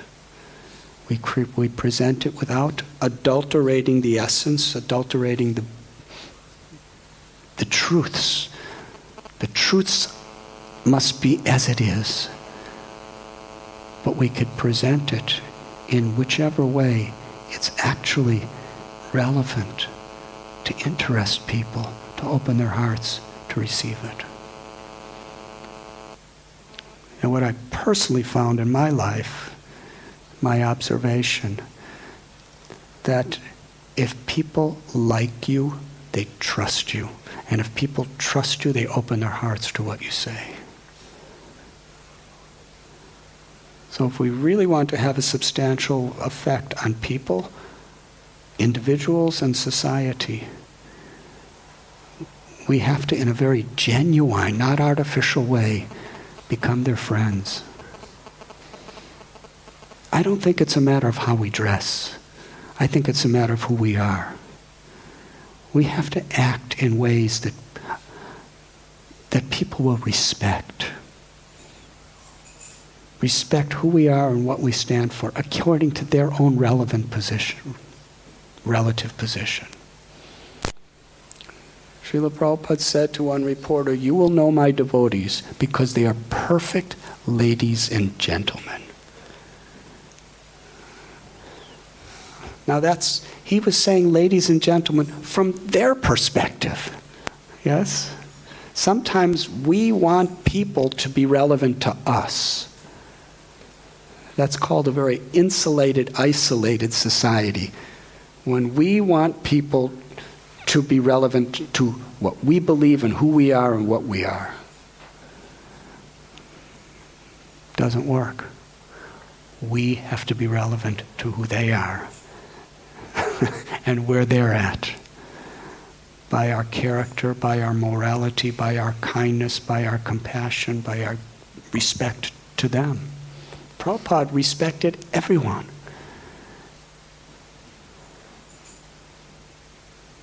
And if we don't respect people, then are they going to open their hearts to hear what we say? Are they going to trust anything?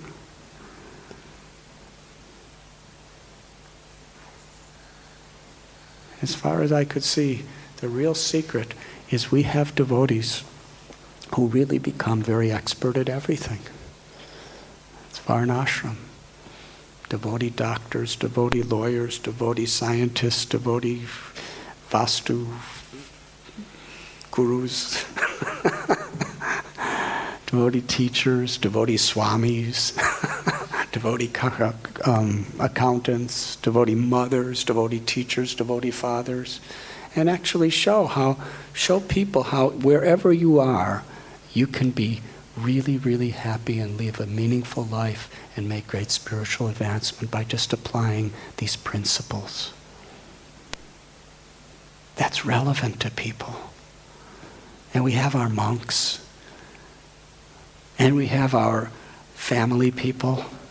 And we have our yogis. We have people in every aspect of society as much as possible who are showing through their good character, through their respect, and through their love how to be really, really happy by chanting Hare Krishna and loving Krishna, with Krishna in the center of your life. And I think Prabhupada allowed us the liberty to really use our imagination and our creativity to reach people's hearts. We just have to keep the Siddhanta as it is, the essential teachings. Does that answer your question? Yes. Maharaj, you can say something because you are expert on this subject. Well, I only remember a somewhat confrontational meeting between my father and Srila Prabhupada. My father was at that time angry at Srila Prabhupada because two of his sons had joined Srila Prabhupada's movement, and he went to a public lecture to vent his anger in the form of a question. He wanted to show that Prabhupada actually had acted irresponsibly by starting his movement and making Indians out of the Germans. That was his point. So he asked Srila Prabhupada, or he challenged Srila Prabhupada with an analogy. He said, he started, your movement will be unsuccessful in the West because you are trying to bring an Indian movement with Indian cultural externals into the West. You are just like trying to bring a crocodile from the river Nile in the warm Egypt into the river Elbe, that's a river near Hamburg, very cold, and you will see your crocodile will die. That's what you do. Your movement will die here because it's an Indian movement in the cold West German world. And then Prabhupada just looked at my father and looked at my father and looked at my father. He was actually silent, but then his answer came brief and like an atom bomb. He said, you can become Krishna conscious in tie and suit. In other words, externals don't matter. It's not about an Indian external culture. You can be in your German dress, but you can accept the principles of Krishna consciousness and in this way become Krishna conscious. And to this day, my father is admiring Srila Prabhupada because he defeated him solidly. He was speechless, no further argument. He just sat in his chair and he was happy with the answer. And the crocodile still lives.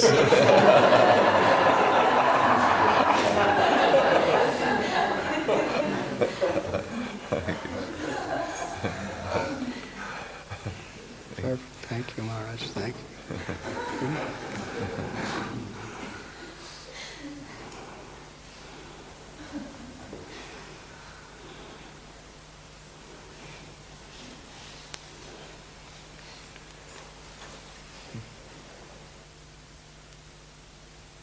You seem to ask with your glance what we should do now? Or should we look at the time?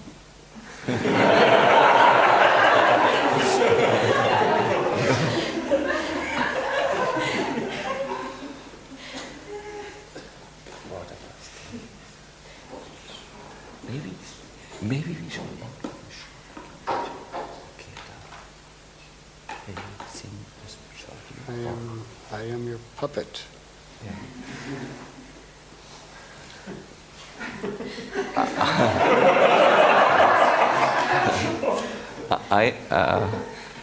I'm the puppet of our audience. Do you think we should just maybe end with a very brief, small bhajan and kirtan? Yes. Yeah? Is it a good idea? Yes. Good. Would you rather sit or dance? You have choice of sitting or dancing. Dancing is good in the evening, yes. Would you like me to chant or would you like No, you, of course. All right. Thank you.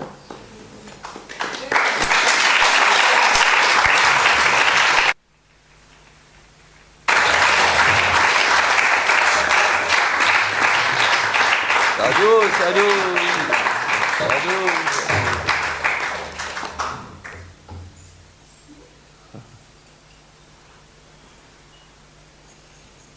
The puppeteer is pulling my strings.